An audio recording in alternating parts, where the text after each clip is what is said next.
أما بعد فأعوذ بالله من الشيطان الرجيم بسم الله الرحمن الرحيم جاء الحق صدق الله العظيم আজকে এই গণসমাবেশে সম্মানিত সভাপতি উপস্থিত কেন্দ্রীয় নেতৃবৃন্দ এবং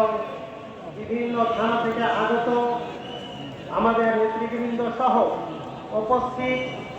জনতা, উপস্থিত আমাদের ধর্মীয় ভাইরা, আসসালামু আলাইকুম ওয়া রাহমাতুল্লাহি ওয়া বারাকাতুহু। আজকে আমরা এই সমাবেশে উপস্থিত হয়েছি একটাই উদ্দেশ্য, সেটা হলো বাংলার